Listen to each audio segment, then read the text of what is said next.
Yes, yes. This is a very, very special edition of Kicking It with Sneaker Steve with my friend Chris Pepe, senior buyer at Barneys, New York for Footwear. I'm really excited. What's up, Chris? Thank you for doing the show. This is honored. big. I'm honored. Likewise, it's my honor.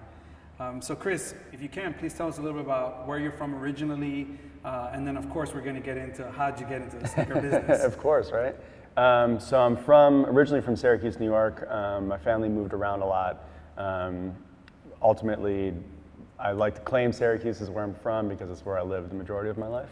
But I graduated high school outside of Buffalo.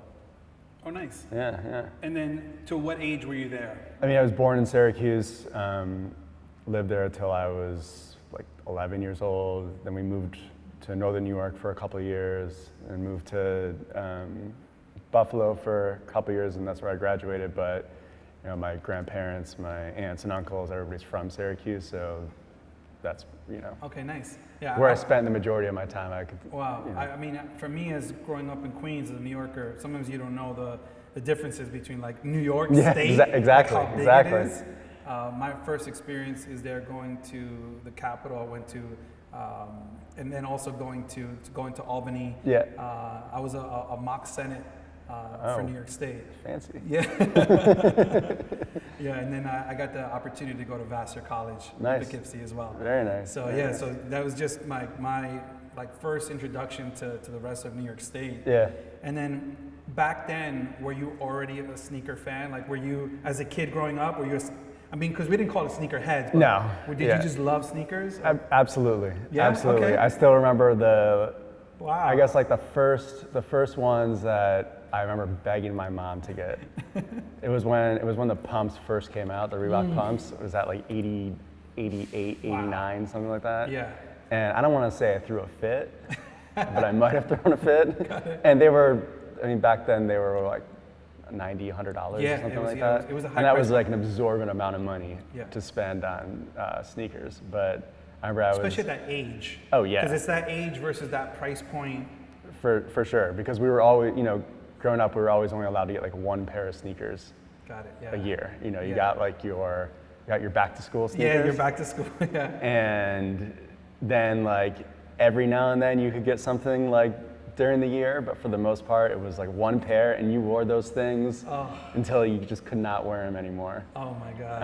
And I wore those things to hell. I think I probably took them apart at the end because I wanted to see. I was always interested in like, what is inside these? And I remember I used to like the pump part was black on the inside of it, and I used to like, because it wasn't actually attached. You could like pop it in and out, and I would like flip the rubber tongue up and pull the.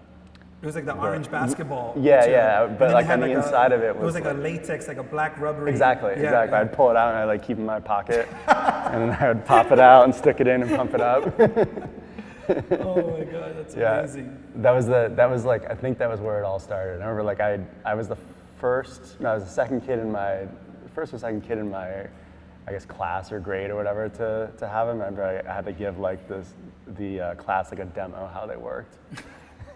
I thought it was the coolest. Oh, I mean, my stock just like, I went from like the quiet kid to like. That's amazing, like the power that sneakers give you. Yeah. You feel literally superhuman. Yeah. And if you think of the way that we were advertised a lot of those shoes, whether, you know, if you look at most of like the cartoon animation, whether it be with Space Jam, or what they were doing back then, it was like you literally felt like a superhero. Yeah. And they were so big. Oh, they were. I was just gonna say that. Like I look at them now and I'm like, damn. When I was 10, because you're like a little kid years old wearing those, they must have been like up to my knees. And you wore them with everything. Oh yeah. No matter what it was. If you had to wear like, if you had to go like church on Sundays. Oh no, you had those on. And you had those on. Yeah. You had like a tie on. You had those on. You literally got every penny you possibly could out of it. Like if my parents were spending $100 on sneakers for me, I was wearing those things until the sole fell off. Wow, it's amazing to think about like our culture now. Yeah. Like when you said one sneaker a year, that hit me, and I was like, wow, one sneaker a year. But that was real. That was what you did. But just for like our generation now, like the way that we consume sneakers is insane compared to what you actually really need. Yeah, and the thought of like, I mean, now I look at my closet, and it's like, Oh. you can't even look. It's disgusting. How, like the amount of stuff, the amount of sneakers that I have. But you know, I think like I never it never would have crossed my mind that I would like get a pair of sneakers and not wear them. Yeah. Oh my God. Put them on ice. That's like yeah. Never. Like my parents still like don't really. They know that I have a lot of sneakers, but they don't really know that I have a lot of sneakers. Like I think a lot to them. They probably think like 10. 10. Yeah. 10 maybe is like, not even 10. yeah. They probably don't realize it's like probably like 200. Wow. Yeah. They. Oh my God. And now they're gonna hear this and be like, what? It's incredible to see that, and you know your passion for sneakers at that young of an Yeah. age. Did you ever think that you would be in the position that you were now, or Never. or designing sneakers? That it was just Never even crossed my mind. yeah. Never Because crossed my if you mind. think about it, even for us, like it was almost far fetched. It was Yeah. like there's no way. Yeah, you There's just n- never. make a yeah. There's just no. Yeah. Yeah, it was just like, how would you even do that? Wow. Yeah. So then, would you say that it's more like junior high when that was happening for you, like that? That I started That to like. Reebok pump. No, that era was for you, like. or that was at high school. That was elementary school. That was like, elementary. Yeah. Okay, got it. And then like Aging me a little bit. Yeah. That was elementary school. And then for junior high, high school, how was your like? Did it grow your passion for sneakers? Yeah, it still grew. You know, I think maybe then I was up to like maybe 2 pair a year, but it Okay. still was nowhere like it is now with, you know, Yeah. kids now, they can get multiple pairs. Yeah. It could be 2 pair a month. Exactly. Minimal. That's like Exactly. that's a bad month. Yeah, I think, you know, I played basketball, so you always had your basketball sneakers. Yeah. If you know, whatever sport you played, you had those. Yeah, I mean, it never really gave up. I think at some point, maybe when I was in middle school, I started to like get more into skating. Got it. Okay. So then, you know, I moved from the Nikes, Reeboks, Adidas to more like DCs, Americas. Yeah. What's the other brand? Was it DVS? DVS. DVS, Yeah. Lakai at Yeah, these. yeah. Anything that was in the CCS catalog. Yeah. It's incredible how many people bought from the CCS Yeah, catalog. CCS, and then what was the other one? Like Independent Skate or something like that? It was like that was it. Like literally, you bought this little book, and it was just that's the way you bought. Yeah, it was like, I'll have that, turn the page down, turn the page down, turn the page Oh down. my God. I have a question for you. Back then, was it dangerous for you as a kid in elementary school to have on $100 pair of sneakers? Never. No. Okay, got it. Never. Because mean, I remember for me, that was always why a lot of kids in the inner city, like in Queens, like I really had to be careful. Yeah. So it was like mom would buy this, but it was always, or even when I got even a little older, I knew I had to go to certain places or take the train. Yeah. And I'm wearing something, but you didn't have that. No, I didn't. that kind of pressure. I was from a very small town. I mean, suburbs. Got it. So I think I graduated with like 140 kids. So Wow. it wasn't like it was. Yeah, I It was in the middle of the I inner city. I was in the middle of nowhere, basically. Yeah, got it. But no, I remember like when that started to become like a big deal. I remember my grandparents reading about it and telling us about it, because my grandma would always come shopping with us. Okay. That was like her thing that she would do for us. She would like buy us our back to school clothes, and I remember like just her knowing like, you know, how much of a pain I was when it came to like buying a pair of sneakers. I remember like her mentioning that to me. Did you see in the news some kid Okay, got it. got Just to beat like up for wearing Jordans? Are those the same Jordans you have? And you know, Yeah, just being a grandma. being a Yeah, grandma, yeah, exactly. Being a grandma. Exactly. And then, so how did you get into the sneaker industry? So, I mean, you had this passion, clearly. Please tell us that story. So it was just totally by accident. It was never anything that I ever thought I would want it to do, or just, it just never crossed my mind, you know? So I actually, when I was in one of my summers, I walked into a store on Marshall Street, like right off of Syracuse SU campus. Okay. And it was kind of like a mom and pop shoe. How old were you? I was probably like 19, 20. Okay. I think I was 20 years old actually. So you're like a freshman, sophomore. Yeah, I was. You're in college. Yeah, I want to say I was like a sophomore in Yeah. college, maybe between. It was a summer between like sophomore, junior, or junior. Yeah, sophomore, junior. And I walked in and I was looking. I was looking for a summer job, and I asked if there. I went, I think, to get like my friend a birthday present, and I'd never been there before, and it was like back when like the denim craze was starting. Yeah, like Diesel. the premium denim. Yeah, and I'd always heard commercials on the radio about it. Yeah. So I decided to like drive up there and see what it was. And I walked in, I was like, oh, this is really cool. Do you remember the store? It's called J. Michael's. J. Michael's. Yeah, okay. I still, every time, whenever I'm in town, I always like stop by Wow. and say hi to them. But it was a mom and pop store, and the owner would let us do not the buy, but the selection when the sales reps would come to the store. And I never knew it was a profession. And was it more like them just picking your brain because you were young? Because I know that happens a lot sometimes. Yeah, it was them picking our brain, and I think it was also like, or were you actually doing a buy? It wasn't. I wasn't like saying like I'll take like 20 pairs of this. Okay, got it. So what's cool? What do you what's like? cool? Yeah, what do you like? Of course, yeah. And but it wasn't just for sneakers. It was for everything that they carried. Okay. Whether it was like the Diesel rep or the 7 rep, because it was right when like 7 when that was men's hot. jeans came out, and North Face, and we had Timberlands, and we would just kind of say like, I like this, I like that, I like this, but I never knew it was a profession. Got it.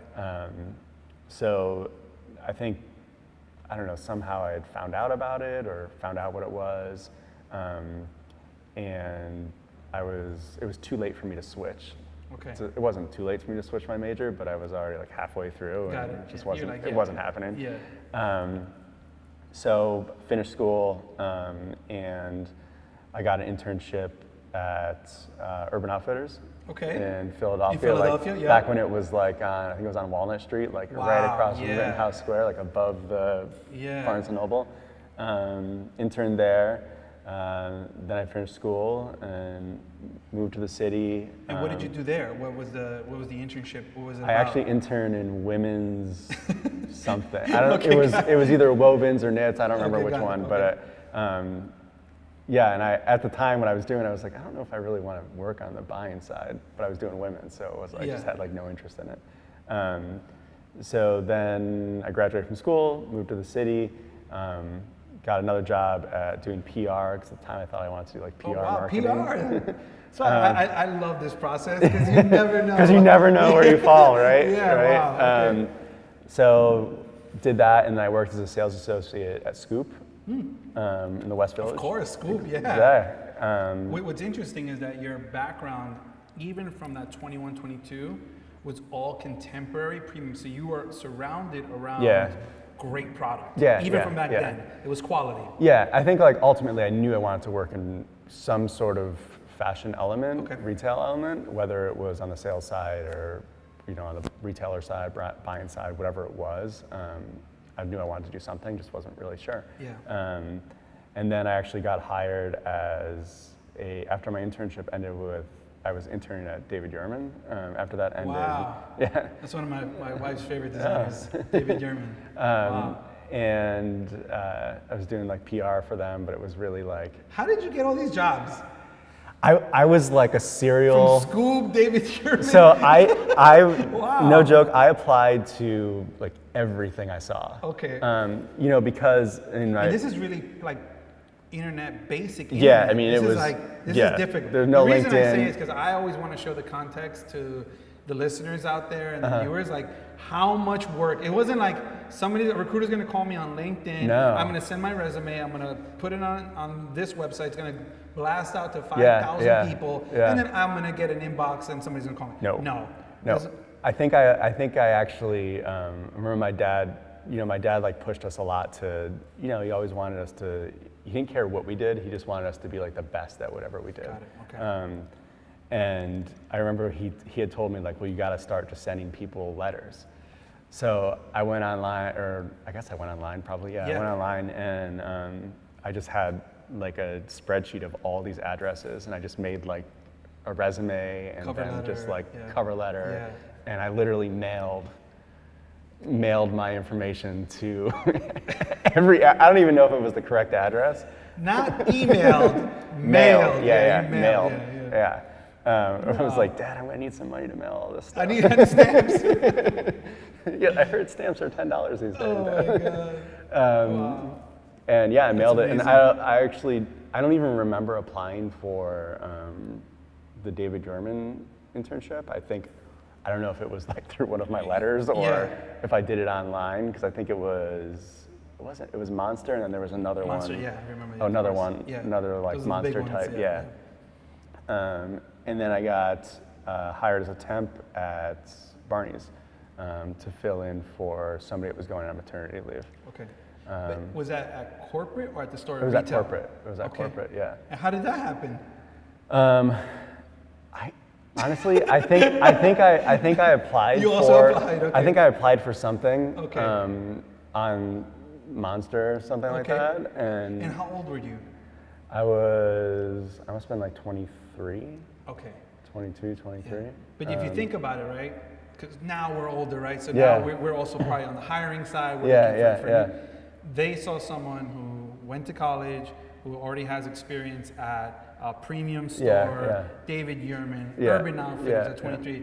And the reason I like to point that out is for the kids that are listening is that when you take that one step and it multiplies, it gets you somewhere. Yeah, yeah. And then when somebody looks at you at 23, 24, they're like, I'll give him a shot. Yeah, yeah. He's legit. Yeah. Yeah. Or maybe they were like, this kid sent me a letter. Like, who does that? It's got like the feather. Yeah, exactly. And I don't know, I probably applied to, but you know, when you graduate from school, all you want is a job, right? Yeah, that's it. That's like your goal. And I don't want to say you don't care what it is, but like, you know, you just apply and apply and apply. And you know, my goal in, you know, like when I was interning at David Yurman was actually like, I either wanted to work at Barneys or Louis Vuitton, because, you know, like those are like the pinnacle in my mind of the industry that I was entering. Same thing if you were like in finance, you'd probably want to work for like a JP Morgan or like any of the big banks or whatever it is that you're doing. That's great that you think that way, Chris. A lot of people might not, because they could think, well, I need to go entry point. I need to kind of build my way up. I'm not going to go to the top. Yeah. But that's either something that instilled through definitely through your parents or your grandma, like be great. Do something, be great. I want to start at the best. I want to be, you know, that's amazing. And then, you know, I got hired as a temp, and I was fortunate enough that you know, eventually I was able to get hired on full time, and started there in 2005. Wow. It's like 13 years, 13 years, 14 years. Yeah. Amazing. Yeah, there was a little bit of a gap, but in every relationship. A little bit of a gap, but Wow. I always tease my mom because there was a gap in our relationship, but we're married, so it's like there's always oh my God. And, but you know. So then, so work me through that. So how you go from a temp to starting? Where does that go? Like, take me through that career move and up to now as a senior footwear buyer. So when I was temping, I was temping for. She was the associate buyer for men's footwear, which was in the area was Co-op at the time, which was like the kind of more casual, like denim sneaker inspired. And Co-op was so cool. Yeah, it was really cool, right? And then when she came back from maternity leave, eventually I was able to get hired as an assistant buyer, just kind of assisting with what was the designer footwear department and the Co-op. And then just kind of like, you know, worked my way up. Wow. Do you remember your first big order? Did they give you any orders by yourself? Or do you remember that time where you're just like, okay, you've now made it here. You're now putting pen to paper. The dollars are yours. You're responsible. Dollars never mine. No, I don't remember. I remember like you know what I do remember? I don't remember like the first like big brands that I wrote. I remember like the orders that like took me a long time to write, just in terms of like the learning curve. Got it. That's all. It wasn't really like, I don't have a specific memory of like, oh my God, I submitted this order for X amount. Yeah. It was just So long ago. Yeah, it was long ago, and for me, like I remember more like the things that Challenges that were challenging. Sure. Yeah, you never remember the good stuff. Yeah, the easy stuff. You always is just, only yeah. remember the things that like were frustrating. I remember there was this report that we had to do, and literally it would take me all day long to do it. And my boss like still teases me about it every now and then, and it literally took me all day long to do it. Wow. And looking back on it now, I think to myself, God, I could probably do that now in like 10 minutes. Wow. But it was just like I hadn't like mastered even like how to use Excel, so it was like one by one by one. Yeah, I mean, just now that you know it, it's just so much easier. Yeah. But just the learning curve. I mean, that's what you remember for me anyway. And It's amazing, Chris. I think a lot of people are the same way, right? Oh, totally. You don't remember. Yeah. So, I have a question here for you. So, Sure. please tell us about some memorable sneaker launches at Barneys that you remember. What are some of the most memorable ones? I mean, recently I would say like the first Yeezys. Okay. I guess it was the first 350. Maybe. Yeah. We had the 750s, but we didn't get a lot, so Yeah, that was yeah. I would say the first 350s were like pretty memorable. Wow. What I was just didn't, memorable I didn't about think them, or I think I didn't expect the amount of people that we had. Yeah. Because it's almost like there was like a change in the sneaker culture over, like, I don't want to say it happened overnight, but it definitely just like something switched. Yeah. And I don't know if it was because of like the power of Kanye, and it just brought so many more fans to the sneaker culture. Yeah. But I definitely don't remember like the amount of like seeing, we must have thousands of kids outside. And Wow. I was like, whoa. Like you just don't expect that. Yeah. It must feel good. It was cool. I mean, it was. Yeah. It was cool. And then another one that was memorable, I would say, would have been the Fantastic 4-pack. Remember that Nike one? Yeah. Years ago. Oh, that was big. Yeah. It was only big because we didn't expect it. Was it like the Comic-Con kind of guy, like? No, it was everybody wanted it was the invisible Air Force One. Remember that? Got It was the whole toe was clear vinyl. Yeah, kind of like the Espo Delta Force with the Yeah, clear. yeah, exactly. And I didn't expect it to have That reaction. that kind of reaction. I think the memorable ones are always the ones that you don't think are gonna. That's true. I would think that, yeah, you're right, because then you're just like, wow. Yeah, I could say like something like Kanye, like you're prepared for it. Like maybe if more people showed up than you thought, but I think for something like the Invisible, like You had no idea. And yeah, that was pretty crazy. Wow, that's amazing. I like, I always like to hear those stories of like, especially for you, that you get to see all the products. Yeah. And you get kids knowing that Barneys is going to have the shoes. Yeah. So it's just that, really anticipation. Yeah. And, what I thought about when you said the shift, and if it did feel like overnight. Yeah. What I saw was that it became, you have to have them. And when things become part of pop culture that's so big, and you have to have, and if you don't, you're kind of left out. Yeah. And that creates a completely different amount of people that are going to want to buy something. Yeah, it creates like an anxiety that you have to have it, as opposed to like, I would just want this. Yeah.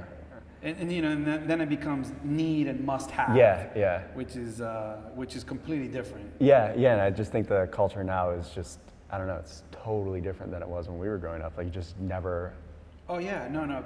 Before, I believe that, like for me, like the childhood story of like with you and the Reebok pump, I had them as well. But for me, that one childhood story was always that the David Robinson 180 when it first came out, and it also had like the air component. I remember that. I remember because there was a kid in my class that, or a couple grades ahead of me that had those, and I remember being like, oh man. And it was the first time that they had 180 air, so like you could, like the whole bottom of your shoe was just exposed with air.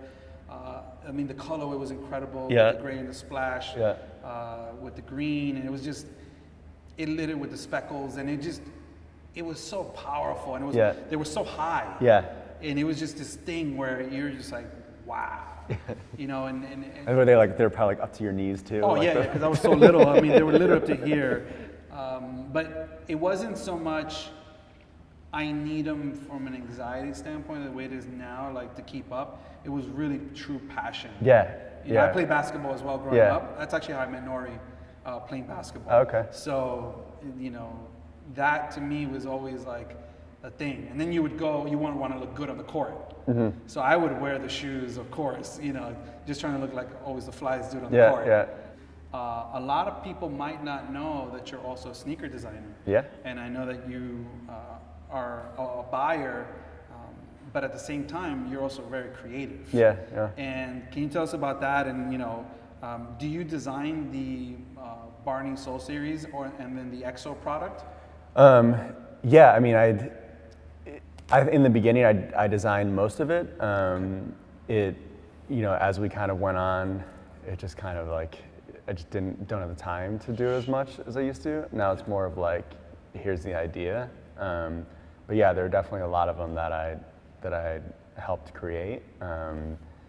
And I think more so like you know, definitely the material application. You know, I think that's what I like the most, is just trying to figure out how to like manipulate it to make it your own. You know, we try not to do just straight up like colorways. We try to manipulate it somehow to make it our own. You know, whether it's exploding the check or, you know, doing a seamless samba and, you know, debossing all of the, you know, where the suede overlays would be, or, you know, the first Vans we did was actually, it was a woven checkerboard. Which is beautiful, by the way. Yeah, it came out nice. And even the colors. And you know, the price point was definitely a little bit high, but I don't think a lot of people knew that it was all the same material. So we bonded like a black suede and a white, I think it was black suede and white leather. White tumble leather was bonded together. And then it was cut, and then they were woven like one side, other side. And the other color was black and black and navy. Black and navy was beautiful. So rich. So we try to just do something that's, you know, more so than just like a material application or a colorway. Doesn't always work that way. And, you know, there are definitely some things that we've probably like, maybe I've rushed a little bit just to like kind of get it out the door. Sure, of course. But yeah, I mean, I try to, you know, we definitely have influence on like every single thing that we do. We don't just like pull it out of the line. We never do that. Yeah, for the most part, I would say like, especially in this area, we always try to have some sort of influence on it. I mean, you do a great job of it. Like, Thank I'm you. always impressed by a couple of things I always notice, right? One is the coloration. The way that you play with the darks mix with like a rich texture and then balance it out in terms of something fresh. Like it's just this, like you're really good at these tweaks, you know? Like, oh shit, I didn't think of that. You know? Wow, that's nice. You know? But very commercial. And there's magic in that. How do you do that? How do you do the simplest thing, but wow, that's cool. I mean, I think, you know, it was definitely a learning curve because you know, I always did, you know, like in the beginning, a lot of the colorways I did were a bit, you know, more statement. Okay, got it. But I personally just like, you know, a simple like black sneaker, white sneaker, like very basic. And they didn't do as well as I had hoped. So then we just kind of like dialed it back and we started saying like, all right, let's just, you know, be who we are as opposed to trying to like appeal to I guess like I don't want to say crazier aesthetic, but you know what I mean? Just a little louder. Yeah, like just a sneakerhead guy, like just to try to like convince people, like, look at me. Yeah, exactly. But I think also one of the advantages that we have is we see so much product. So, you know, we get a ton of influences. Of course. Where, you know, the Vans thing with the duplicate material or the bonded material, we were literally cleaning our sample closet, and there was this old sneaker that was like on the bottom floor, like we couldn't find the other side of it. And it was like a brown grain leather, and then like the lining was like an electric blue. And I cut it, and I was like, this would be really cool. You're like, wow, this is beautiful. Yeah. So we sent it to Vans, and then they had the factory source it and make the material, and then that's kind of like how the whole thing started. I read that in an article. Yeah. And you get to see the best product from the biggest and the best companies from Italy, from all around the world. So you're surrounded by it, and then but you still do it in a very different way. Yeah. And I really commend you for that, because it's like even, you know, taking some of the shoes and you know, even gutting them out from where they were, like where you guys did with the Adidas and the Stan Smith, or like what you did with the Samba was beautiful, molded. You know, so it's not just color, like I said, it's also innovation. You know, the laser of the logo, the placement of it. It's really, really nice. Well, thank you. If you were a sneaker, who would you be? If I was a sneaker, who would I be? I'd probably be a Vans Authentic, just because it's super simple and very easy and laid back, and that kind of, you know. Nice, all right. I think that just kind of like represents me. Like, no frills, no, you know. Which color? Oh God. I don't know. I mean, probably just the classic. Black, white sole. Nice. Yeah. All right, cool. Just like very simple, nothing to it. Clean. I don't want to say nothing to it, but simple. You know, very simple, very easy. Yeah. All right. What sneaker brands are you the most excited about? I mean, there's so many. I mean, I think there are a lot of really cool ones. You know, I love what the guys at Clearweather are doing. I just, you know, I always, I love just like the design approach that they take, where they're influenced off of some sort of classic or some classic, but they like take it a step further, and you know, you wouldn't know that some of them were influenced by like a classic silhouette. So I really appreciate like the design aspect. Excited about your project coming out. Thank you. Thank you very much. I think the whole story is awesome, and I just think it's really cool. It's just like it's kind of like reminiscent of like, just the concept is reminiscent of like what we grew up on, right? Exactly. Plus, it has a positive, I guess, influence that, that I think a lot of people will appreciate. Definitely.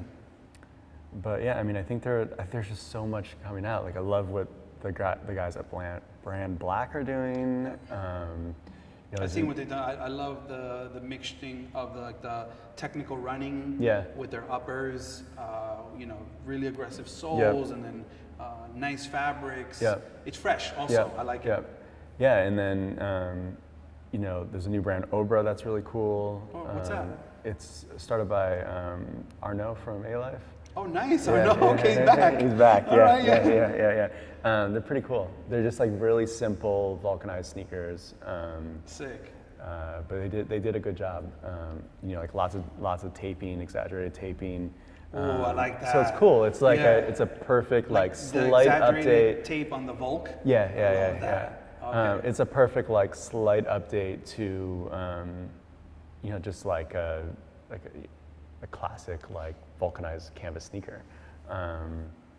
That's really cool. And then I love to see like what the big design houses do, because it's like when I started doing this, you always kind of had a lot of influence from the top houses, like moving down, filtering down, and now it's like the opposite, and it's going back and forth. Yeah. And that's really cool to see. Just to see like all the different influences that these houses take, and especially just to see all of the different applications that they're able to do and the materials, because obviously they have their inspiration, and just to see how these guys or girls are really influencing, drawing inspiration from kind of like the culture that we grew up on, and applying it to what they're doing. Yeah, totally. I'm the most excited I've ever been about sneakers. Yeah. It's just, and when I see product now being created and things that I've never ever would have thought of, I'm just like, it's just like, wow, like I'm even more excited about it. Yeah, there's so many things that you're just like, God, how'd you think of that? Right? Yeah, it's a really, really exciting time in sneakers. Especially the material applications. I think just with the advancement of technology, they're getting so much, so much more interesting than they were years ago.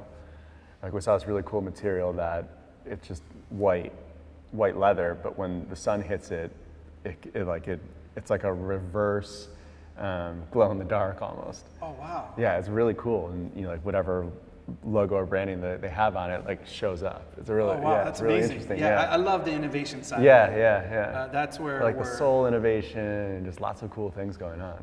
Oh, that's amazing. If you were to advise someone that is young that would like to be in your position now, what would you advise them? I would say definitely have to have a store level experience. Okay.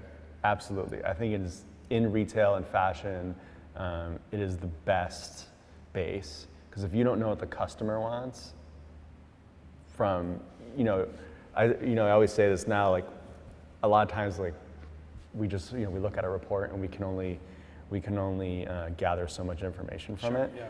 But you have to actually like know what the customer wants and just hear them. Yeah, have your finger on that pulse. Exactly. Yeah. Exactly.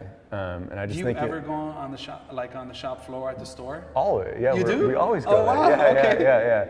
Definitely not. Do you help customers? A little bit. You do? When, I mean, when if there isn't like an associate available or something like that. But yeah, I mean, definitely and not from the standpoint of support, but meaning like from the standpoint of like, hey, I want to be on the ground floor.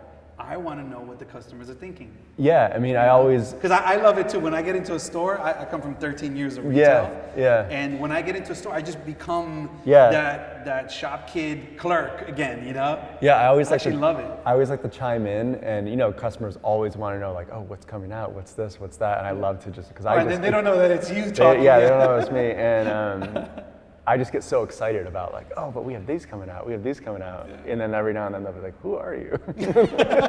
How do you know so much? Yeah. Oh my God, that's amazing. I love that. But I love that you still do that. Yeah, I think it's really important. And just talking with the associates, because they're essentially your eyes and ears. You can only, like I said, you can only gather so much information from looking at a piece of paper. So there's so much hype and attention around sneakers, and this must be exciting as a buyer for you. Yeah. What is your favorite and most challenging part of being a buyer?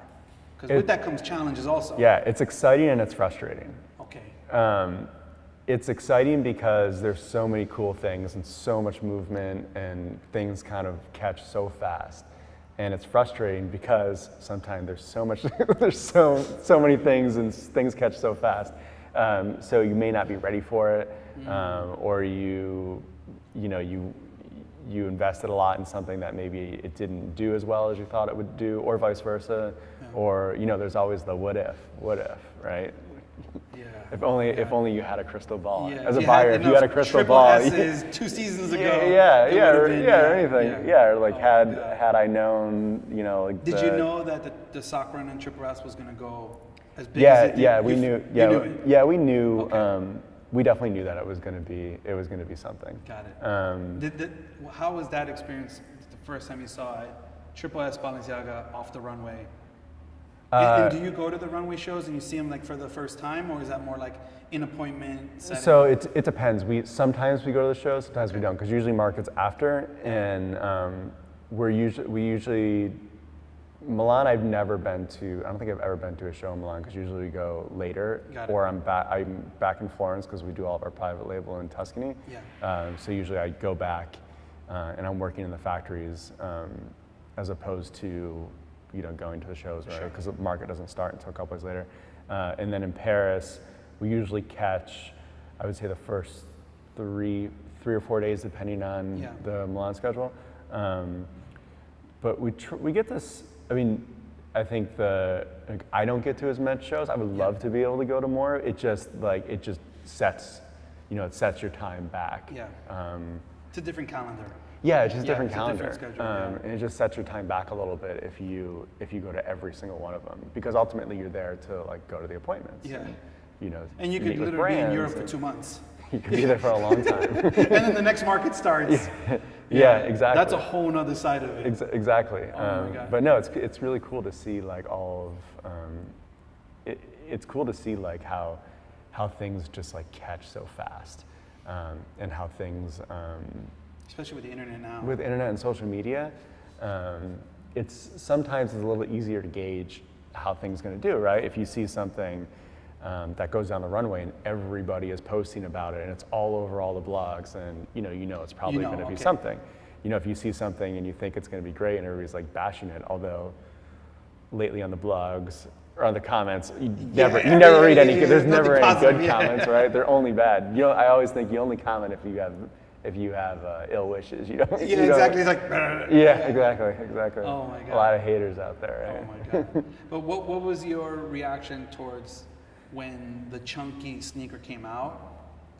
What was your original, what was your feeling? Did you know it? You're like, wow, that's gonna hit? I thought it was really cool because the original sample that actually walked the runway was literally 3 sneaker soles glued together. I didn't know that. Yeah. Oh wow.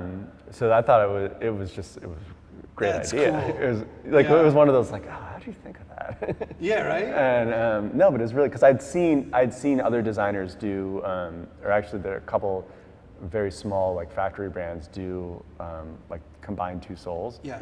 But I'd never seen it usually it's Raph did it too, where he put it was kind of it was on top of one shoe. Yeah. And there was so you kind of see the beginnings of that. Yeah, it was like a shoe inside of a shoe. Yeah. But I'd never seen where it was kind of done. Oh So so it went up like that. Typically, it was your standard Margam sole inside of just a bigger sole, another cup sole. Exactly. But this was literally 3 runner soles, I guess. Oh my God. Glued together. Yeah. It's amazing. So when you have can you have little pieces that are sticking off of it and stuff, that was because it was 3 shoes. Literally because it was 3 So that's shoes. where that came from. Yeah. Oh my God. Yeah, I mean I can the intricacies of the mold that they made. It's crazy. I could just understand that. I want to be in that room when the designer comes in and says, I want to make a mold.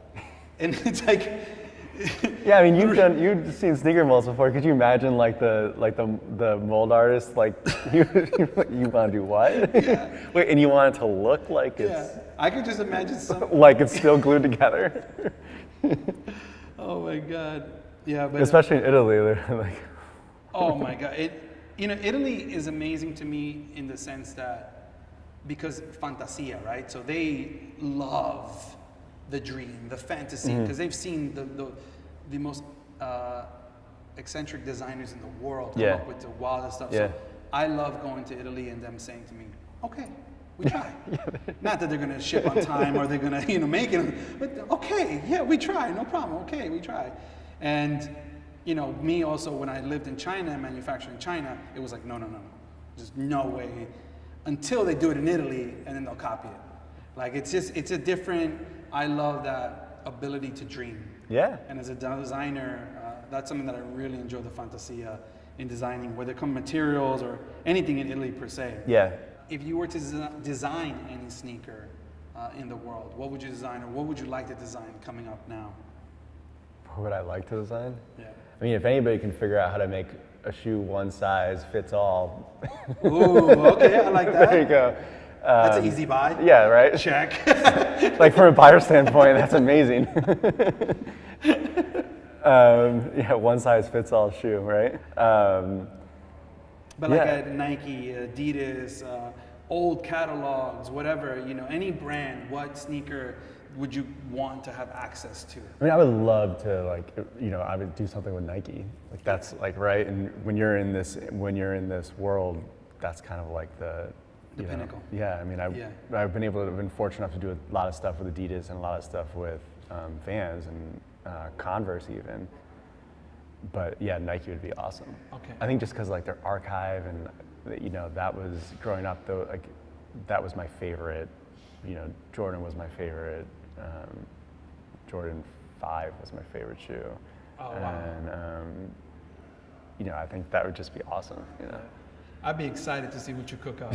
Oh, that would be insane. Yeah, I think like just like working in their archives, like so many things that just haven't been out in years, like the Court Force. That was my favorite, one of my favorite sneakers, like I guess in the 2000s. So it'd be cool to like do something with that, or yeah. Oh, that'd be amazing. So if you were to give anybody, just like from you, is there anything that you want to plug, or anything you're excited about that you want to talk about, leave people with, or how can they find you? How can they know more about you? I mean, I'm around. We'll just leave it at that. I love it. That's it. Woo, the Mystique, Chris Pepe. Oh, thank you so much. Appreciate it. This means it. the world to me. Thank you. We did Thank it. you. Kicking it with Sneaker Steve, New York City edition. This is amazing. One of the most powerful, most influential people in footwear in the entire world. Senior buyer at Barneys, and just an incredible, humble human being. Thank you so much, Chris. Thank you, Steve. Appreciate it. Woo.